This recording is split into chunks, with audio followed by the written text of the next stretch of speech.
جی ناظرین السلام علیکم، کیا حال ہے آپ کے؟ مجھے تو آپ جانتے ہی ہیں، میں ہوں اعجاز احمد، آپ کے لیے دعا گو ہوں کہ آپ اچھے رہیے، امید ہے اچھے ہوں گے۔ اللہ تعالیٰ سے آپ کے لیے دعا ہے کہ اچھے رہیے۔ ناظرین الیکشن کمیشن کھل کر سامنے آ گیا۔ آج جو نظر ثانی کی درخواست کے نکات سامنے آئے ہیں وہ بہت امپورٹنٹ ہے، بہت خطرناک بھی ہیں کسی حد تک، ان پہ بات کریں گے۔ لیکن ساتھ ساتھ پی ٹی آئی نے کل جلسہ کیوں منسوخ کیا، اور کچھ تو عمران خان صاحب نے کہا لیکن اس کے اور بھی کچھ وجوہات ہیں، اور پھر پارٹی کے اندر کیا چل رہا ہے اور کس طرح سے قابو پانے کی کوشش کی جا رہی ہے، کون کس کی ٹانگیں کھینچ رہا ہے، اس کے حوالے سے آپ کو چند مستند اطلاعات فراہم کریں گے، اور پھر کچھ آئینی ترمیم کے حوالے سے بات کریں گے۔ پہلے بات کر لیتے ہیں ناظرین اس کی یہ جو الیکشن کمیشن کے معاملے کی۔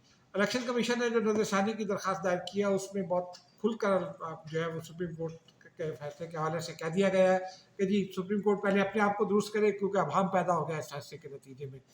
ایک رائج قانون ہے، وہ آرڈیننس جو ہے پریکٹس اینڈ پروسیجر آرڈیننس، اس کے مطابق جو بھی معاملہ موجود ہے وہ اسی کے مطابق عمل کیا جا سکتا ہے، لیکن سپریم کورٹ نے اپنے فیصلے میں اس آئین کی سماعت کے بغیر اس کو معطل کر دیا۔ یہ الفاظ کچھ اور ہیں لیکن مطلب یہ ہے۔ پھر اس کے علاوہ یہ بھی کہا گیا ہے کہ سپریم کورٹ نے بہت سارا ابہام پیدا کر دیا، بہت سارے نکات ہیں۔ مثال کے طور پر ایک نکتہ ہے کہ جو آپ نے الیکشن لڑتے ہیں انڈیپینڈنٹ کینڈیڈیٹ کے طور پر، آپ جیت گئے، پھر الیکشن کمیشن آپ کو تین روز مقرر کرتا ہے، وہ 3 روز گزر جانے کے سے پہلے اگر آپ نے ڈکلیریشن دے دیا تو آپ اسی پارٹی کے کنسیڈر ہوں گے، پھر آپ اس پارٹی کو چھوڑ نہیں سکتے، آپ پر فلور کراسنگ کی شک لاگو ہوگی۔ یہاں جو ہے وہ لوگوں نے جمع کرائے سنی اتحاد کونسل کو ڈکلیریشن، وہ الیکشن کمیشن میں جمع ہو گئے۔ اب سپریم کورٹ کہتی ہے کہ جناب ان سے پوچھیں کہ یہ کس پارٹی میں جانا چاہتے ہیں، اور پھر بالکل آؤٹ آف دی کانٹیکسٹ ایک ایسے فریق کو دے دیا گیا اسی درخواست کے مطابق، ایک ایسے فریق کو ریلیف دے دیا گیا جو فریق ہی نہیں ہے، جو گھر بیٹھا ہوا آرام کر رہا تھا، اس کو کہا گیا کہ بھائی جان آئیے یہ آپ کو دے دیا ہے۔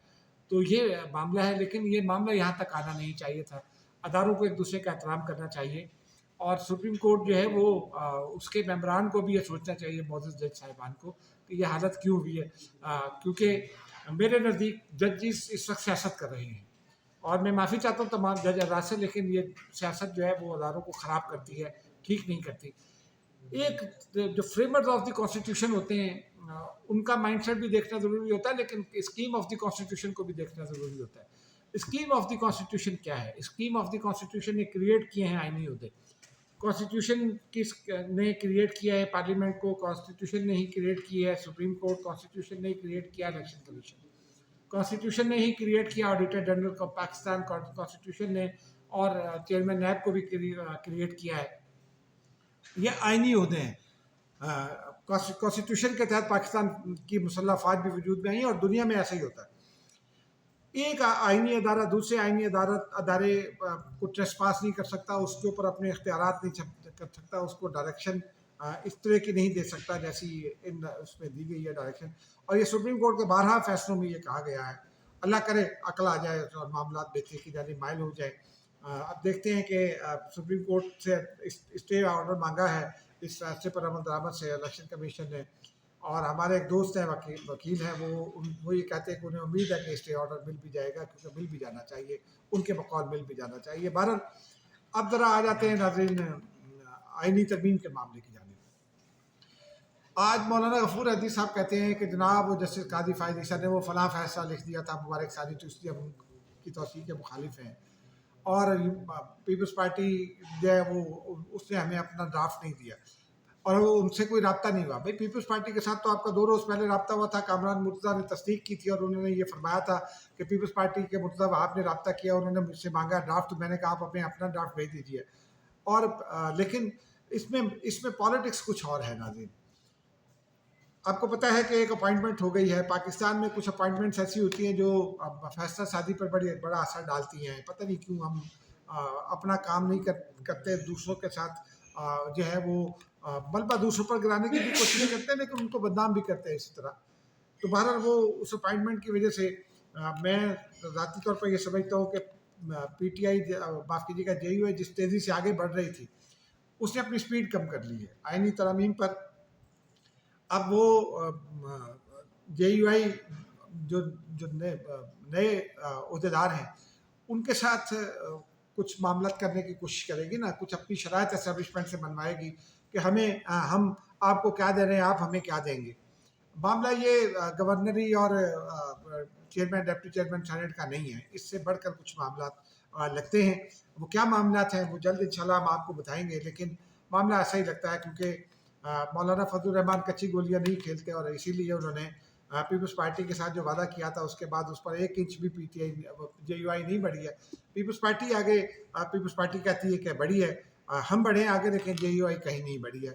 اس کے لوگوں کی گفتگو اس روز سے، اس کے بعد جو مولانا فضل الرحمان کی براؤ بھٹو سے ملاقات ہوئی تھی، اس عمارت پہ خیانت کی کامران مرزا صاحب نے، اور گفتگو اندر کی جو گفتگو تھی اس کو باہر لانے کی کوشش کی، جو کسی بھی صورت جے یو آئی میں بھی پسند نہیں کی گئی تھی، اور اس کی وجہ سے پھر بد اعتمادی بھی بڑھتی ہے۔ لیکن آج کامران وہ پی ٹی آئی کے جو جنرل سیکریٹری ہیں نئے سلمان اکرم راجہ، وہ بھی مولانا فضل الرحمان سے ملے، اور یہ دو بھی مل کر ایک ڈرافٹ تیار کریں گے۔ پتہ نہیں کیا کھچڑی پک رہی ہے۔ پیپلز پارٹی لگتا یہ ہے کہ حکومت کو اب کوئی جلدی نہیں ہے، اور حکومت کے پاس نمبر پورے ہونے جا رہے ہیں، دیکھتے ہیں کیا ہوتا ہے۔ مولانا فضل الرحمان اپنا وزن جو ہے وہ شاید کم کر رہے ہیں۔ مولانا فضل الرحمان ایک تو نون لیگ کے ساتھ کوئی ڈیل کرنا چاہیں گے، پیپلز پارٹی ان کو کیا دے گی، ایک گورنر خیبر پختونخوا یا سندھ میں کچھ دے دے گی، لیکن وہ تو کچھ اور بھی چاہتے ہوں گے، تو اس کے لیے وہ نون لیگ سے بھی بات کریں گے اور اسٹیبلشمنٹ سے بھی بات کریں گے۔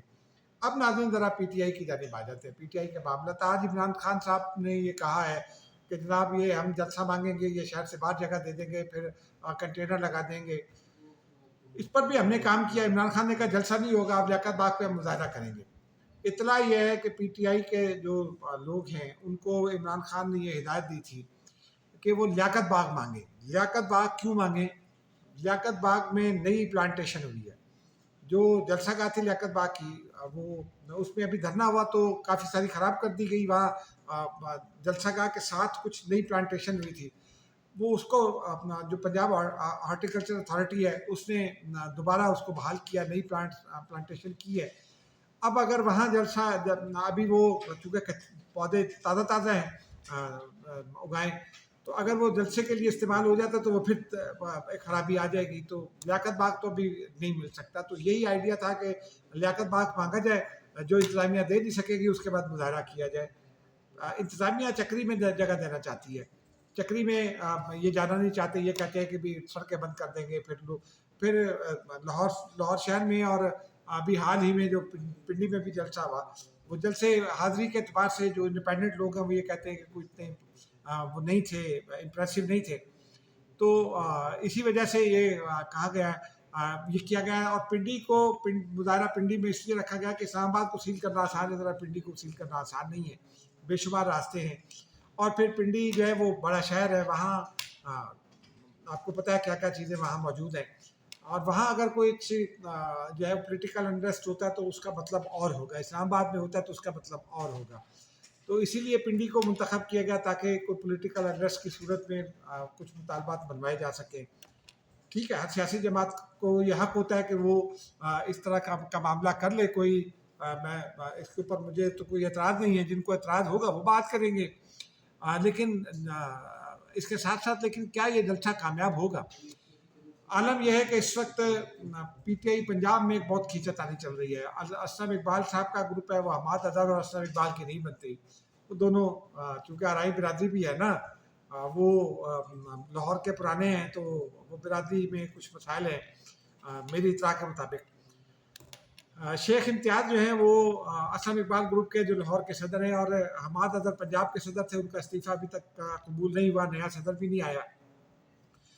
جب یہ جلسہ ہوا تو پھر یہ پیسے دیے گئے شیخ امتیاز صاحب کو، لیکن وہاں لوگوں کو جس تعداد میں لانا تھا اس حساب سے وہ پیسے کہیں اور خرچ ہو گئے، تو حماد اظہر گروپ نے اطلاعات کے مطابق حساب مانگا کہ بھئی یہ کہاں ہیں، تو وہ اس کے بعد وہ حماد اظہر پر جوابی الزامات شروع ہو گئے۔ وہ ایک پچھلے دنوں میں خبر تھی حماد اظہر صاحب کے حوالے سے کہ انہوں نے کسی اینکر سے خفیہ شادی کر لی ہے، اور وہ اینکر اسلام آباد میں ہوتی ہیں، تو یہ بھی پھیلایا گیا کہ جناب وہ جب اس گروپ پوسٹ ہے تو اسلام آباد میں انہی کے پاس گروپ پوسٹ ہے، اور یہ اسی گروپ کی جانب سے بھی اسلم اقبال کے گروپ کی جانب سے ذرائع کہتے ہیں کہ پھیلایا گیا۔ کوشش کریں گے کہ ان کا موقف اس کے اوپر لے لیں، لیکن یہ اطلاعات تھی۔ اب وہ کھینچا بہت بڑھ گئی ہے، اور اس کھینچا میں بانی پی ٹی آئی کو بھی یہ سمجھ نہیں آ رہا کہ ہوگا کیا، لوگ کون لے کر آئے گا، یہ بڑا مسئلہ ہے۔ لیکن اس درمیان میں شیخ وقاص اکرم نے انٹری ڈال دی تھی، چونکہ حماد اظہر مستعفی ہو چکے تھے۔ شیخ وقاص اکرم کا تعلق جنگ سے ہے، اور جنگ کے ساتھ سرگودا ہے، اور سرگودا کے انتظار پنجوتھا، تو دونوں کی دوستی بھی ہے کافی۔ تو انتظار پنجوتھا کے ذریعے، اور انتظار پنجوتھا عمران خان کے بہت قریب ہیں، تو شیخ وقاص اکرم یہ کوشش کر رہے تھے کہ پنجاب کی صدارت لے لیں۔ لیکن دوسری جانب رؤوف حسن صاحب جو ہیں وہ ان کے اوپر پارٹی کے اندرونی صفوں سے تنقید شروع ہو گئی تھی، کیونکہ وہ جب گرفتار ہوئے باہر آئے تو یہ کہا گیا کہ انہوں نے بہت ساری اطلاعات دے دی ہیں، انفارمیشن دے دی ہے، بہت سارے ثبوت دے دیے ہیں، تو ان کو ہٹوانا مقصود تھا۔ تو پھر جو ہے وہ شیخ وقاص اکرم پر نظر پڑی، اور شیخ وقاص اکرم جو ہیں وہ پھر اب پارٹی کے سیکریٹری اطلاعات مقرر ہو گئے، اور رؤوف حسن صاحب بیچارے اب پالیسی پلاننگ پر لیکچر دیں گے پارٹی کے اندر۔ اس درمیان میں جب شیخ وقاص اکرم تھے پنجاب کی صدارت کے لیے چل رہے تھے، کوششیں کر رہے تھے، اور شاید عمران خان مان بھی جاتے کہ کیونکہ ایک خاتون رہنما جو ہیں ان کو سیکریٹری اطلاعات کے لیے جو ہے وہ ان کا نام تجویز کیا گیا۔ وہ خاتون رہنما ابھی رہا ہوئی ہیں، ان کا یہ کہنا تھا کہ وہ ابھی چونکہ اپنے مقدمے بھگت رہی ہیں، لہٰذا وہ نہیں اس عہدے کے ساتھ انصاف نہیں کر سکیں گی۔ پارٹی کو ڈیڈیکیٹڈ فل ٹائمر کی ضرورت ہے، اور وہ اپنے مقدمات کی وجہ سے الجھی رہیں گی، تو وہ نہیں دے سکیں گی۔ بہت سیاست میں میں انہیں عزت کی نگاہ سے دیکھتا ہوں کہ وہ ثابت قدم رہی۔ وہ انہوں نے انکار کر دیا، تو پھر قرۂ فعال شیخ وقاص اکرم کے نام نکلا، اس طرح وہ سیکریٹری اطلاعات ہو گئے۔ پنجاب کی صدر کا صدر بننا چاہتے تھے، فی الحال اکتفا کر لیا اس کے اوپر۔ اب ناظرین ایک اور خبر ہے اس میں، وہ کمل سوزاب صاحب کی ہے، جنہوں نے آج تک خواتین لے کر ایک جو ہے وہ انہوں نے مظاہرہ کیا ہے الیکشن کمیشن کے سامنے۔ وہ مظاہرہ اس لیے کیا گیا ہے کہ کمل سوزاب صاحبہ جو ہے کچھ عرصے سے پارٹی کے تقریبات میں نہیں جا رہی۔